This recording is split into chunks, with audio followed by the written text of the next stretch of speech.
నమోస్తు రామాయ సలక్ష్మణాయ దివ్యై చ తస్యై జనకాత్మజాయై నమోస్తు రుద్రేంద్ర యమానిలేభ్యో నమోస్తు చంద్రార్కమరుద్గణేభ్యః అంటూ నీ అనుగ్రహం చేత నాకు దర్శనం అవ్వాలి తప్ప నేను నిన్ను దర్శనం చేయడం ఏమిటమ్మా అని తాను పూర్వం చేసినటువంటి నమస్కారంలో ఉన్న దోషాన్ని దిద్దుతూ ఇప్పుడు అమ్మవారి యొక్క అనుగ్రహాన్ని అపేక్షించినటువంటి వారై శరణాగతి చేసినటువంటి హనుమకి ఉత్తరక్షణ ఫలితంగా భక్తి కలిగినటువంటి వాడి ఉపాసనలో వచ్చేటటువంటి దోషాల్ని ఈశ్వరుడే దిద్ది సిద్ధిని అనుగ్రహించడం అనేటటువంటి సిద్ధాంతాన్ని రుజువు చేస్తున్నట్లుగా అశోకవనం ద్యోతకమైతే వెంటనే అశోకవనంలోకి ప్రవేశించినటువంటి హనుమకి సీతమ్మ తల్లి యొక్క దర్శనమైన సిద్ధిసర్గ గురించి నిన్నటి రోజున మీకు నేను వివరణ చేసి ఉన్నాను. అందులో ఆ తల్లిని చూసినప్పుడు హనుమ కళ్ళల్లోంచి చూసి మాట్లాడతారు మహర్షి. ఆ మాట్లాడినప్పుడు అంటారు, తతో మలిన సంవీతాం రాక్షసీభిః సమావృతాం ఉపవాస కృశాం దీనాం నిశ్వసంతీం పునః పునః.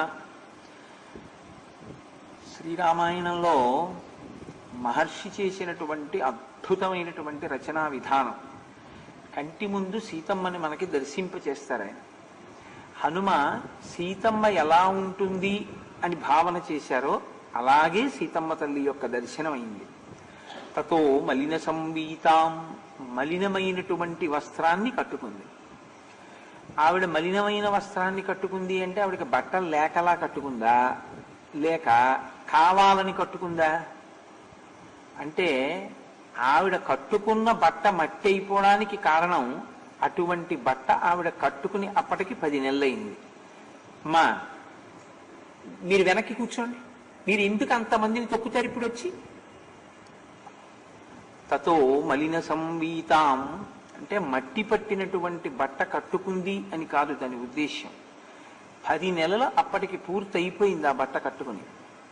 10 నెలలైనా ఆవిడ ఆ బట్ట విప్పలేదు, అదే పట్టుబట్టతో ఆవిడ ఉండిపోయింది. రాక్షసీభిః సమావృతాం, రాక్షస స్త్రీల చేత పరివేష్టింపబడి ఉంది. చుట్టూ ఆ రాక్షస స్త్రీలు నిలబడి ఉన్నారు. ఉపవాస కృశాం, ఆవిడ ఉపవసించి ఉంది. ఉపవసించి ఆ రోజు కాదు, ప్రతిరోజు ఉపవాసములే చేస్తోంది. దీనాం, చాలా దీనురాలై ఉంది. నిశ్వసంతీం, మళ్ళీ మళ్ళీ మళ్ళీ మళ్ళీ నిట్టూర్పులు విడుస్తోంది. పునః పునః, ఒక్కమారు కాదు అనేక మార్లు. ఈ శ్లోకాల గొప్పతనం ఏమిటంటే బాహ్య స్వరూపాన్ని చెప్పడం కాదు, ఆ ఒక్క శ్లోకంతో ఎన్ని కోణాలలోనూ మహర్షి ఆ సౌందర్యాలను ఆవిష్కరిస్తాడు. బాహ్యంలో సీతమ్మ ఎలా ఉంది అన్నది ఈ శ్లోకార్థం మీకు నేను చెప్పాను. ఇప్పుడు దీంట్లోనే మీరు ఇంకొక కోణాన్ని చూసే ప్రయత్నం చేయండి. తతో మలిన సంవీతాం, ఆ తల్లి ఎందువల్ల అలా మాసిపోయిన పట్టుబట్టతో ఉంది అంటే ఆవిడికి లేక కాదు. ఆవిడ అరణ్యవాసం చేసినా 14 సంవత్సరములు కట్టుకోవడానికి సరిపడనన్ని పట్టుపుట్టములు కావిళ్ళకి ఎత్తి పంపించాడు మామగారు. అయినా ఇవాళ ఆవిడ అలా 10 నెలల క్రితం ఏ బట్ట కట్టుకుందో ఆ బట్టతోటే ఉండిపోయింది, అందున చింకి బట్ట. కారణం ఏమిటంటే ఆవిడ ఉత్తరీయాన్ని చింపి నగలు మూట కట్టి విడిచిపెట్టేసింది. కాబట్టి ఇప్పుడు అది వస్త్రఖండమే, అనగా చిరిగిపోయినటువంటి బట్టలో ఉన్నటువంటి భాగం. ఆవిడ సాక్షాత్ త్రైలోక్యమాత శ్రీ మహాలక్ష్మి. అటువంటి తల్లి ఇవాళ ఇటువంటి దైన్యమును పొంది ఉంది. ఇప్పుడు ఇది ఎవరిని కట్టి కుడుపుతుంది? 10 నెలల నుంచి సమస్త భోగములు అనుభవించవలసినటువంటి తల్లి ఏ భోగము అనుభవించకుండా, సమస్త భోగములంటే రాజ్యం లేదు కదండి అని మీరు అనొచ్చు. భోగములన్నీ ఒకెత్తు, భర్త పక్కన ఉండగా అనుభవించినటువంటి ఏ భోగమైనా సమస్త భోగములకు సమానం. ఎవరికి? పతివ్రతకి. కాదు ఆయన పక్కన లేకపోయినా పర్వాలేదు, మిగిలిన భోగాలన్నీ ఉంటే బాగుంటుంది అన్నారనుకోండి, వాళ్ళ గురించి రామాయణ ప్రసంగం చేసేటప్పుడు మాట్లాడే అవకాశం ఉండదు. ఎందుకంటే అలా ఉంటారని నువ్వు ఊహించవద్దు. సనాతన ధర్మంలో ఏ ఆడదైనా భర్త పక్కన ఉంటే చాలని కోరుకుంటుంది, కాబట్టి నువ్వు అలాగే మాట్లాడు. కాబట్టి అసలు 2వ రకం వాళ్ళు ఉంటారన్న ఊహ కూడా నువ్వు చెయ్యకూడదు. ఎందుకంటే సీతమ్మ తల్లి యొక్క వైభవాన్ని చెప్తూ అలా ఉంటారన్న మాట అనడం కూడా తప్పే. కాబట్టి అందరూ అలా ఉంటారన్న పవిత్ర భావనతోటే మాట్లాడవలసి ఉంటుంది. కాబట్టి భర్త పక్కన ఉంటే ఆవిడకి అన్నీ ఉన్నట్లే. ఆవిడ అలా ఉందని రాముడేగా చెప్పాడు కిష్కింధకాండలో. లక్ష్మణ, నేను ఎందుకు ఉపశాంతి పొందానంటే, నేను ఎందుకు రుద్రుడను కాలేదంటే, ఇంత అగ్నిహోత్రం లోపలున్నా మీ వదిన పైకప్పుగా ఉంది, అందుకే పైకి రాలేదు ఆ వేడి. ఆ పైకప్పు పోతే నా వేడి పైకొచ్చింది. ఆమె ఒక్కటి ఉంటే ఎన్ని కష్టాలైనా నేను తట్టుకున్నాను. ఆమె పక్కన లేకపోతే అది నాకు చాలా పెద్ద కష్టమై శోకం పైకి పిల్లుబుకుతోందన్నాడు. అంతటి మహాతల్లి ఏది ఆవిడికి భోగమన్నది యథార్థమునకు లేకపోయినా అన్నిటినీ ఆవిడ పరిత్యజించి వచ్చినా ఆవిడికి భర్త పక్కన ఉండడమే భోగంగా ఆవిడ సంతోషించింది. అటువంటి తల్లి 10 నెలల నుంచి చీరెందుకు మార్చుకోలేదు అంటే, ఇప్పుడు మార్చుకోవడం అంటూ జరిగితే రావణాసురుడిచ్చిన చీర కట్టుకోవాలి. ఆ లంకాపట్టణంలో ఎవరు ఇచ్చినా అది ప్రభువుదే అవుతుంది. ఇప్పుడు తనని కామించి రాముణ్ణి నిందించినటువంటి ఒక దురాత్ముడి యొక్క ఐశ్వర్య సంబంధమైన చీర కట్టుకోవడం కన్నా ఈ బట్టతో నేను ఉండిపోతాను. ఇప్పుడు ఆవిడ పొందిన క్లేశం, ఆ బట్టకు పట్టిన చెమట, ఆ బట్టకు పట్టిన మట్టి, ఆ బట్టకి అంటినటువంటి ఆ మలినం, ఆవిడ బాధకి కారణం ఎవరిని కట్టి కొడపబోతోంది? రావణుణ్ణి కట్టి కొడపబోతోంది. మరణించేటటువంటి వాడు రావణుడు. అంటే ఆవిడ ఎన్ని నెలలు ఆ బట్ట కట్టుకుంటోందో అంత పాపం వాడి ఖాతాలో పడుతోంది. ఇది చెప్పకుండా చెప్పడం. ఇలా చెప్పారా మహర్షి? అలా చెప్పక్కర్లేదు. నువ్వు అలా తీసుకుంటే మన జీవితం చక్కబడుతుంది. మన వలన ఎక్కడ ఏ ఇల్లాలు శోకించినా, మన వలన ఎక్కడ ఏ ఆడది బాధపడుతున్నా దాని శోకం ఉత్తినే పోదు. నువ్వు ఎంత పుణ్యం చేసినా, ఎంత తపస్సు చేసినా, అది ఇంత తపస్సు కూడా నిన్ను రక్షించలేని రీతిలో నీకు మృత్యువుని సిద్ధం చేసేస్తుంది. కాబట్టి వాళ్ళ జోలికి వెళ్ళవద్దు. బాధపడిన ఒక ఆడది బట్ట మార్చుకోకపోతే చాలు, నీ వలన ఎంత ప్రమాదం వస్తుందో చూడండి. అంటే ఈ జాతి యందు ఒక పతివ్రత అయినటువంటి స్త్రీ వైభవం ఎలా ఉంటుందో, ఎంత గొప్పగా ఉంటుందో మహర్షి చూపిస్తున్నారు. రాక్షసీభిః సమావృతాం, రాక్షస స్త్రీల చేత ఆమె పరివేష్టింపబడి ఉంది. చుట్టూ రాక్షస స్త్రీలు ఉన్నారు. ఎందుకు ఉండాలి? అసలు రాక్షస స్త్రీలందరినీ చుట్టూ పెట్టవలసిన అవసరం ఏముందండి? ఆవిడేం లంకారాజ్యంలో ఆవిడ ఎక్కడికి వెళ్ళిపోతుంది? వెళ్ళిపోవడం సాధ్యమా ఒక అమలకి? వెళ్ళలేదు కదా ఆవిడే. అంతమంది ఆవిడ చుట్టూ కూర్చుని ఉండడం ఎందుకు? అంటే వాళ్ళు కూర్చున్నది ఆవిడ పారిపోతుందని కాదు. కూర్చోపెట్టినప్పుడు అరణ్యకాండలో వాళ్ళకు ఒక ఆజ్ఞ ఇచ్చాడు. ఈవిడికి నేను 12 నెలలు గడువు ఇచ్చాను.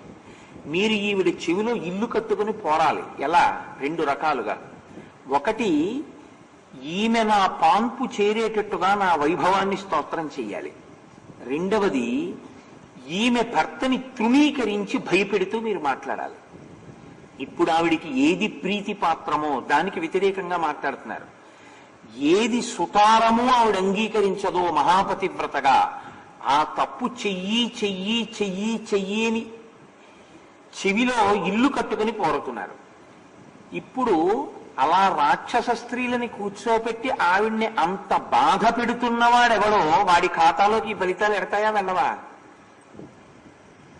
ఇది 2 రకాలైనటువంటి ప్రమాదాన్ని ఏకకాలంలో తెచ్చుకున్నాడు.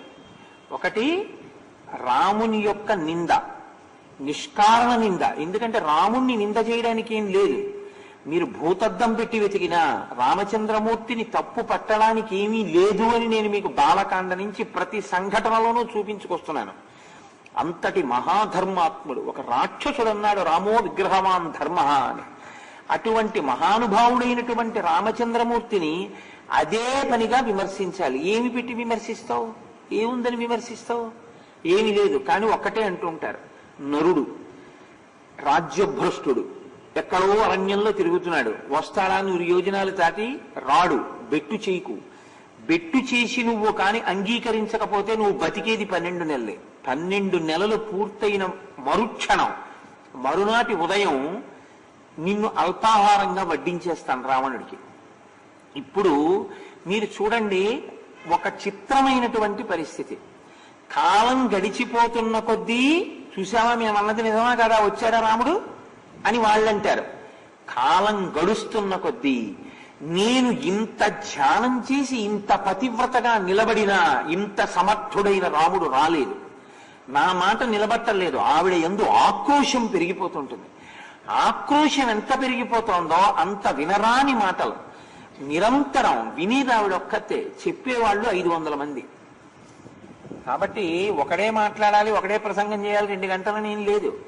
వంతులు వేసుకున్నా 15 రోజులు ఓసారి వస్తున్నా ఒక్కడికి. కాబట్టి 2 గంటలు అదే ప్రసంగం. కొత్తగా శ్లోకం చదవక్కర్లేదు, కొత్తగా వ్యాఖ్యానం చదువుకోక్కర్లేదు, ఇవే మాటలు చెప్తుండడమే. కానీ వినే తల్లి మాత్రం ఒక్కరే. ఇప్పుడు ఆవిడ ఇంత నింద వింటూ, ఇంత తన చెవిన పడకూడని పరపురుష స్తోత్రం వింటూ, ఆవిడ మాత్రం తన మనసుని రాముని ఎందే పెట్టింది. ఇప్పుడు ఆవిడ ఎంతగా రాముని యందు మనసు పెట్టి ఉందో అంతగా ఈ మాట్లాడిన మాటల యొక్క ఫలితం మారిపోతుంటుంది. ఎందుకో తెలుసా అండి, మీరు మీ ఇంట్లో కూర్చుని విష్ణు సహస్రం చదువుకున్నారనుకోండి, దాని ఫలితం ఒక ఎత్తు. మీరు ఒక ప్రతిష్ఠ జరిగిన దేవాలయంలోకి వచ్చి కూర్చుని చదివారనుకోండి, దాని ఫలితం ఒక ఎత్తు. మీరు ఒక స్వయంభూ దేవాలయంలోకి వెళ్ళి చదివారనుకోండి, దాని ఫలితం ఒక ఎత్తు. విష్ణు సహస్రం మీ ఇంట్లో కూర్చుని చదివితే ఒక మాట, ఇక్కడికి వచ్చి కూర్చుని చదివితే 1000 మాటలు. వెంకటాచల క్షేత్రంలోనో, శ్రీశైల క్షేత్రంలోనో, కాశీపట్టణంలోనో కూర్చుని చదివితే 1,000,000 మార్లు. దానికి మారిపోతుంది, లెక్క మారుతుంది. స్వయంభూ క్షేత్రాలు అన్నిటికన్నా గొప్ప క్షేత్రాలుగా ఉంటాయి భూమిలో. క్షేత్రాన్ని బట్టి మారుతుంది. క్షేత్రాన్ని బట్టి మీరు పలికినటువంటి పలుకు యొక్క ఫలితం మారిపోతుంటే, 1,000,000 అయిపోతుంటే, ఆమె రాముని యందు మనసు పెట్టుకుని ధ్యానావస్థలో ఉన్నా కూడా ధ్యానాన్ని పాడు చెయ్యడానికి మాట్లాడినట్టు ఈ 2 రకాలుగాను మాట్లాడితే, ఈ 2 ఆవిడికి ఇష్టమైన కావు. రావణ స్తోత్రము, రామనింద, ఈ 2 ఆవిడ సుతారము అంగీకరించలేని విషయాలు. ఆవిడ అంగీకరించలేని ఈ 2 విషయాల్ని అదే పనిగా మాట్లాడితే మాట్లాడిన దోషం, ధ్యానమగ్న అయినటువంటి తల్లి యొక్క ధ్యానాన్ని పాడు చేసినటువంటి దోషం. ఇప్పుడు ఇవన్నీ ఎవరి ఖాతాలో పడతాయి? రాక్షస స్త్రీల ఖాతాలోకి వెళ్ళడం అలా ఉంచండి. వాళ్ళని వినియోగించింది అందుకే రావణుడు, మీరు ఇదే పని చేయాలి అక్కడ, అంతే. ఆవిడ ఎక్కడికో పారిపోతుందనో, లేకపోతే ఆవిడ ఏదో చేస్తుందని కాదు. రెండవది, ఆమె ఎందు భయాన్ని పెంచాలి, ఉద్విగ్నతని. అందుకని ఎటువంటి వాళ్ళని పంపాడో తెలుసా అండి? వాళ్ళు మామూలుగా ఉండడానికి వీల్లేదు. వాళ్ళు ఒళ్ళంతా నెత్తురు పూసుకుని, అంటే పిల్లలు పాయసం తాగితే మీద పోసుకున్నట్టు వాళ్ళు ఒళ్ళంతా నెత్తురోడుతూ మాంసం ఆవిడ దగ్గరే కూర్చుని నరమాంసం అని తింటూ ఉంటారు. అంటే మాట వినకపోతే నా పరిస్థితి ఇలాగే ఉంటుందన్న బెగుడు ఆవిడికి కల్పించాలని. ఒక అబలయందు ఇంత దుష్టచేష్టితములు చేసినటువంటి వ్యక్తి మీకు ఇక్కడ కనపడుతున్నాడా శ్లోకంలో? మీకు ఇక్కడ శ్లోకంలో కనపడడం. కానీ ఈ శ్లోకంలో సీతమ్మ తల్లిని చూసినప్పుడు సీతమ్మ తల్లి యొక్క శోకం ఎలా ఉందో, ఆవిడ బాధ ఎలా ఉందో పరివేదనతో చూడండి, ఆ పక్షి అరుపు అలాగే ఉంది. కాబట్టి ఉపమాస కృషాం, ఆవిడ తతోమలిన సంవీతాం రాక్షసీభి సమావృతాం. ఈ పాపాలన్నీ ఎవరివి? ఇది మిమ్మల్ని ఆలోచించమని కాదు. మీరు బాహ్యంలో చదివారనుకోండి, అది ఆవిడ స్థితి అనిపిస్తుంది మీకు, అంతే. రాక్షసీభి సమావృతాం ఉపవాస కృషాం. ఆవిడ ఉపవాసముల చేత కృషించింది. ఉపవాసముల చేత కృషించడం అంటే అన్నం తినకుండా నిరాహార దీక్ష చేసి క్షీణించడం ఒక ఎత్తు, ఉపవాసం చేత క్షీణించడం ఒక ఎత్తు. ఉపవాసం చేత క్షీణిస్తే ఏమవుతుందో తెలుసా అండి? శరీరము యొక్క బలం తగ్గుతుంది, లోపల ఈశ్వర తేజస్సు పెరిగిపోతుంది. కారణం ఏమిటంటే అది ఉపవసి, ఈశ్వరుడికి సమీపంలో మీరు నివసిస్తున్నారు. అలా నివసించడానికి ఎంత ఆహారం కావాలో అంతే తింటున్నారు తప్ప ఇంకా ఈ శరీరంలో ఇతరమైనటువంటి ఏ కోరిక పుట్టడానికి వీల్లేదు. మనసుకు ఆ బలం ఉండదు. ఇంకా ఏ ఇతరమైన కోరిక పుట్టడానికి అవకాశం లేకుండా ధ్యానించడానికి, ఒక ప్రయోజనానికి శరీరాన్ని నిలబెట్టుకోవడం, అది ఇతర భోగాపేక్షతో కాదు, ఈశ్వరుణ్ణి ధ్యానించడానికి శరీరం నిలబడాలి కాబట్టి అంత ఆహారమే తీసుకుని ధ్యానం చేస్తే ఉపవాసం అంటారు. ఇప్పుడు మీరు చూడండి, గమ్మత్తు ఉంటుంది లోకంలో. ఆ ఆటలాడుకునే పిల్లల బల్లలు ఉంటాయి, బరువు ఎక్కువైతే ఇటు దిగిపోయి అటు పైకి వెళ్ళిపోతుంది. ఈవిడ ఎంత ఉపవాసం చేసి ఎంత ధ్యానం చేస్తోందో అంత ఆవిడ తేజస్సు పెరుగుతోంది. ఆవిడ ఎంత ఉపవసించి ఎంత ధ్యానం చేసి ఎంత రాముని యందు రమిస్తుండగా వీళ్ళు ఆ మాటలు మాట్లాడుతున్నారో అంత పాపం వాడికి పెరుగుతోంది. ఇంత తొందరగా రావణాసురుడు మరణించడానికి వీలుగా వాణ్ణి సిద్ధం చెయ్యగలిగినటువంటి స్థితి ధనుర్వేదంలో ఉన్న అస్త్రాలకి కానీ శ్రీ మహావిష్ణువు యొక్క సుదర్శన చక్రానికి కానీ లేవు. ఎందుకో తెలుసా అండి? అందుకే మహర్షి పడుకుంటే ఆ మాట చెప్పారు రావణుడి గురించి. ఐరావత విషాణగ్రై అని విష్ణు చక్ర పరీక్షితవు. ఐరావతము యొక్క దంతం చేత ఒరిపిడి కలిగినటువంటి మత్సలు కనపడినా, సాక్షాత్ శ్రీ మహావిష్ణువు చక్రం పెట్టి కొట్టినా చిన్న మత్సలు పడ్డాయి తప్ప వాడు చావలేదు. మరి దేనికి చచ్చిపోతున్నాడు? ఒక పతివ్రత దగ్గరికి వెళ్ళి మాట్లాడకూడని మాటల వలన చచ్చిపోతున్నాడు. తానైతే ఏదో ఖాళీ ఉన్నప్పుడు వెళ్తాడు 10 నెలల్లో. రోజు వెళ్ళడానికి వాడి మొహం వాడికి ఏం ఖాళీ ఉండదు కదా.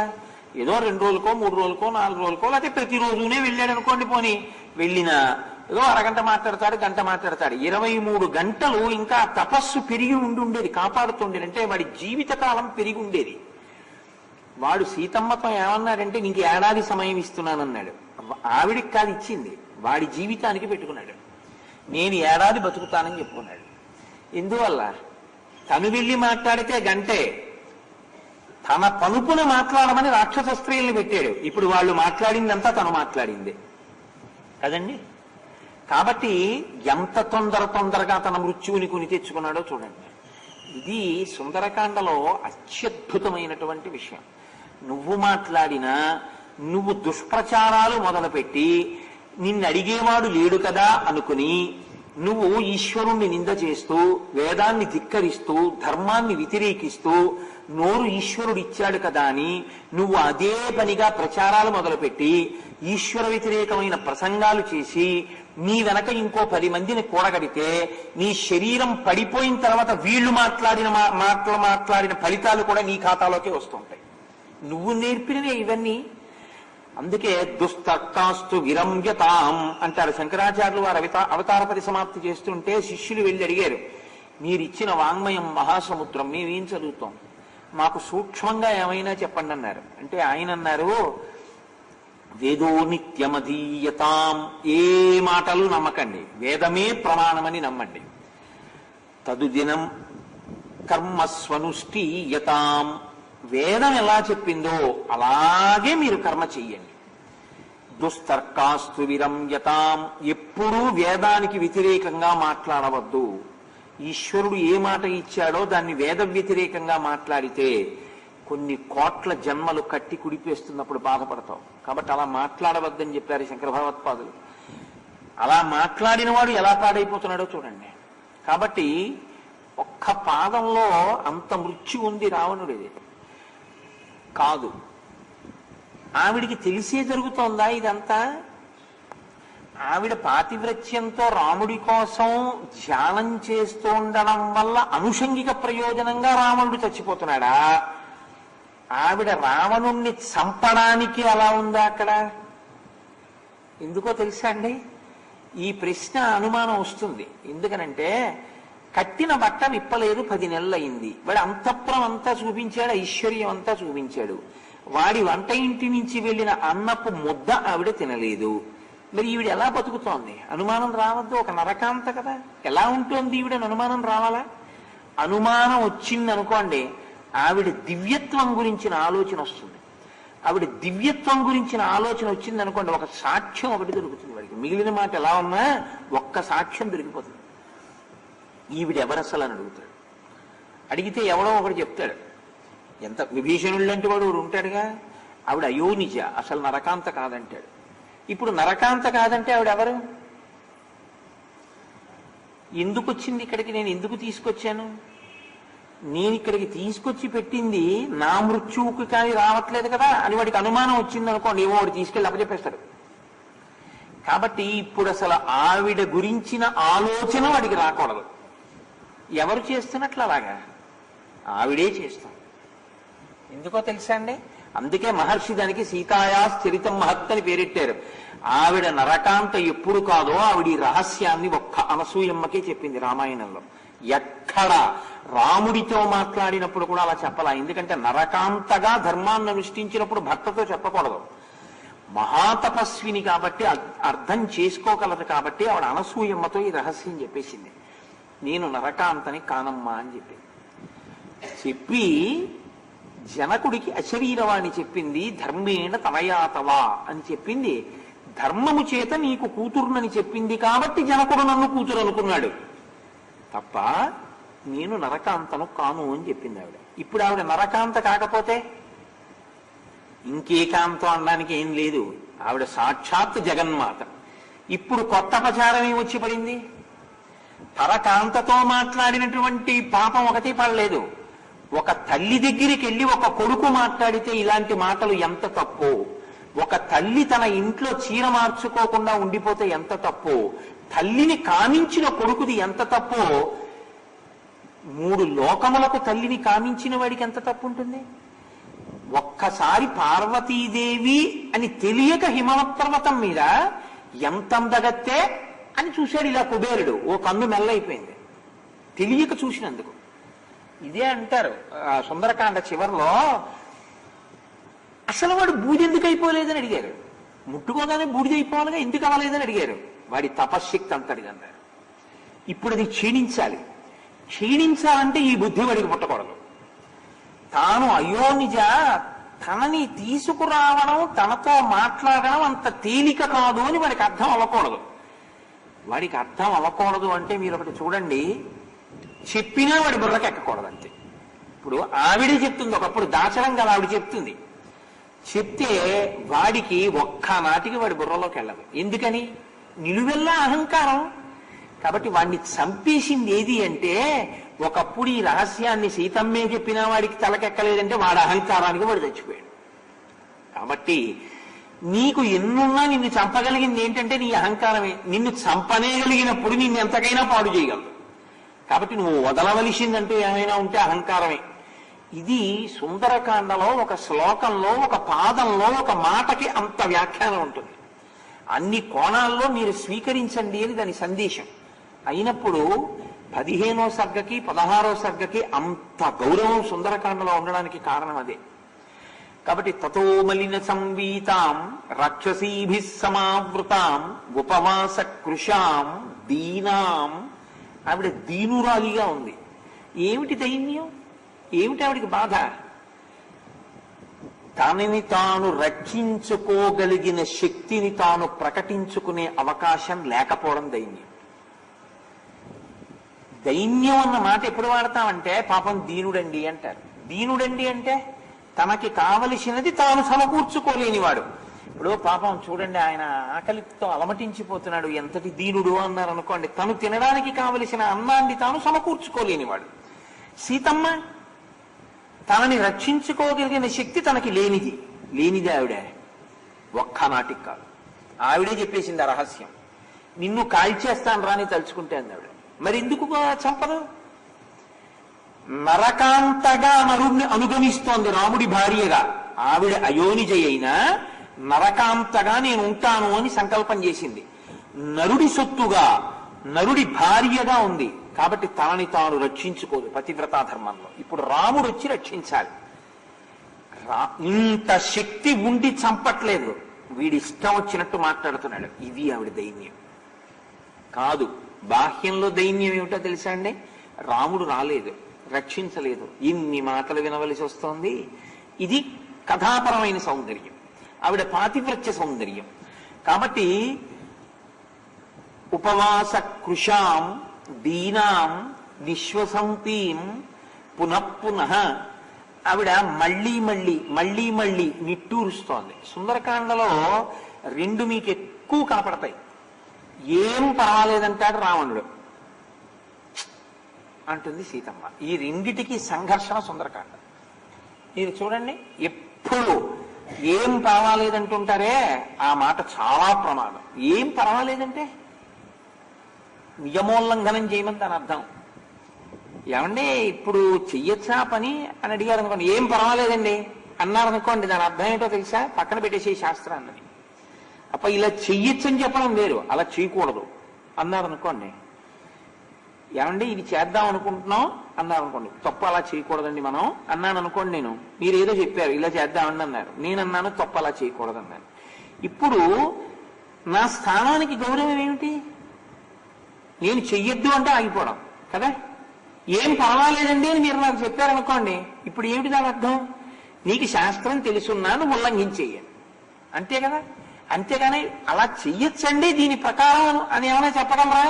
చెప్పలేరు. కానీ పర్వాలేదండి అంటారు. పర్వాలేదండి అంటే అలా చెయ్యండి అని చెప్పడానికి శాస్త్ర ప్రమాణం లేకపోయినా మనకిష్టమైంది కాబట్టి చేసేయండి అని చెప్పడం. కాబట్టి ఏం పర్వాలేదులేండి అంటుంటారు. ఏం పర్వాలేదులేండి అంటే ఏం పర్వాలేదులేండి అన్నది ఎంత ప్రమాదమో వీడికి ఎందుకు అర్థం కాదు అంటుంది ఆవిడ. ఈ రెండిటికి మధ్య సంఘర్షణ సుందరకాండ. ఒకరు శాస్త్రోల్లంఘనాన్ని అంగీకరించారు, అది నిట్టూర్పు. ఒకడు తెలిసి శాస్త్రాన్ని ఉల్లంఘించి ఏం పర్వాలేదులేండి అంటుంటాడు. ఈ రెండిటికి సంఘర్షణ జరుగుతోంది, రావణుడికి సీతమ్మకి. కాబట్టి ఇప్పుడు ఆవిడ నిశ్వసంతీం మళ్లీ మళ్లీ మళ్లీ మళ్లీ నిట్టూర్పు విడుస్తోంది. దదర్శ శుక్లపక్షాదౌ చంద్రరేఖామివామలాం. శుక్లపక్షం యొక్క ప్రారంభంలో అంటే తదియనాటి చంద్రరేఖ అనుకోండి, విధియ తదియలలో ఉండేటటువంటి చంద్రరేఖ కనపడదు. ఎందుకంటే అమావాస్య నాటికి చంద్రబింబం ఇంచుమించుగా కనపడడం మానేస్తుంది. తదియ నాటికి చాలా సన్నటి చంద్రరేఖ ఉంటుంది. అది ఏమాత్రం మబ్బున్నా, ఏమాత్రం ఆకాశంలో దర్శనానికి మీరు ప్రయత్నపూర్వకమైనటువంటి అధ్యవసాయంతో నిలబడకపోయినా అది మీకు దర్శనం కాదు. మీరు ఎంతో పట్టి చూస్తే సీతమ్మేమో అనిపిస్తుంది, లేకపోతే మీరు సీతమ్మని గుర్తుపట్టలేరు. ఎందుకో తెలుసా అండి? ఒక్కటే కారణం, ఆవిడ శుష్కించిపోయింది. అంత శుష్కించిపోయిన సీతమ్మని చూస్తే రాముడి పక్కన ఉన్న సీతమ్మ మెరిసిపోతుంటుంది, వెలిగిపోతుంటుంది అందంతో. లంకలో ఉన్న సీతమ్మ శుష్కించిపోయి ఉంటుంది. ఇంత శుష్కించిపోతే లోకంలో ఒక కారణం ఉంటుంది. మీరు చూడండి, దేనికైనా ఎక్కడికైనా పంపరేమో కానీ బెంగ పెట్టుకుంటారేమో అని పంపిస్తారు. మీరు ఆ మాట ఒకటి ఉంటుంది లోకంలో, బెంగ పెట్టుకుంటుందేమోనండి. ఎందుకంటే ఎప్పుడూ మనసు ఎక్కడికి వెళ్ళే అవకాశం ఉంటుందో అక్కడికి పంపేస్తారు, అసలు బెంగ రాకూడదు అనుకుంటే. స్త్రీని తొలికాన్పుకి ఎందుకు పంపిస్తారు పుట్టింటికి అంటే, ఆడపిల్ల అలవాటు ఏమిటంటే ఏ చిన్న సమస్య వచ్చినా అమ్మా అమ్మా ఏంటమ్మా అని అమ్మకి చెప్పడం అలవాటు, అరమరిక లేకుండా. ఇప్పుడు ఆమెకి తొలికాన్పు, ఆమె రకరకాల సమస్యలతో బాధపడుతుంటుంది. అమ్మలాంటి అత్తగారు ఉంటారు లోకంలో. నేనేమి అత్తగారి స్థానాన్ని తక్కువ చేయట్లేదు, ఎందుకంటే నేను అటువంటి కుటుంబాలు కొన్ని చూసి అనపత్తిలో నాకు అటువంటి కుటుంబం ఒకటి పరిచయం ఉంది. ఆ అమ్మాయిని పుట్టింటికి పంపిస్తే బెంగ పెట్టుకుని వెళ్ళిపోయింది అత్తారింటికి. ఉన్నారు మహాతల్లు, కానీ నేను ఒక లోక సహజమైన పోకడ చెప్తున్నాను అంతే. అమ్మ దగ్గరికి వెళితే చెప్పగలదు, కాబట్టి చెప్పలేక మీకు నేను చెప్పలేకపోతున్నాను అత్తయ్య గారు అని అనదేమోనని బెంగ పెట్టుకుంటే లోపల శిశువు సరిగ్గా తయారు కాడని అమ్మ దగ్గరికి వెళ్ళి ఉండమ్మా అని అమ్మ దగ్గరికి పంపిస్తారు. అంటే బెంగ అన్న మాటకి అర్థం మీరు ఎంత బాహ్యంలో పోషించేవి పెట్టండి, వాళ్ళు ఎన్ని తిన్నా కృషించిపోతుంటారు. దిగులు కారణం. దిగులుంది అంటే మీరేం చేసినా వాళ్ళ మనసు మీ దగ్గర ఉండట్లేదు, ఎక్కడికో వెళ్ళిందని గుర్తు. ఎక్కడికి వెళుతుంది? పుట్టింటికే మనసు పరుగు తీస్తుంది. కాబట్టి ఒకసారి పుట్టింటికి పంపిస్తూ ఉంటారు కదా. దిగులుకి అంత ప్రాధాన్యత మనం అన్నీ పెట్టాం కదా అనరు, మనస్సు స్వాంతన పొందడానికి పంపిస్తూ ఉంటారు ఒకసారి. అయినప్పుడు మరి రోజు వచ్చి చూస్తున్నాడు కదా, ఆవిడ ఇంత దిగులు పొందుతోంది, ఇంత కృషించిపోతోంది. నీ తెచ్చిన సీతమ్మకి ఈ సీతమ్మకి పోలిక లేదంటే వాడికి ఆ భావన వస్తే వాడు ఏం చేయాలి? ఆవిడ్ని పంపించాలి. వాడి రాక్షసత్వం అంటే ఏమిటంటే ఆవిడ కృషించిపోయినా వాడికి అనవసరం, నశించిపోయినా వాడికి అనవసరం. నశించిపోతే తనకి లొంగని కారణానికి నశించిపోవాలి, ఆవిడ జీవించి ఉంటే తనకి లొంగిన కారణానికి జీవించి ఉండాలి తప్ప ఆవిడ సంతోషంగా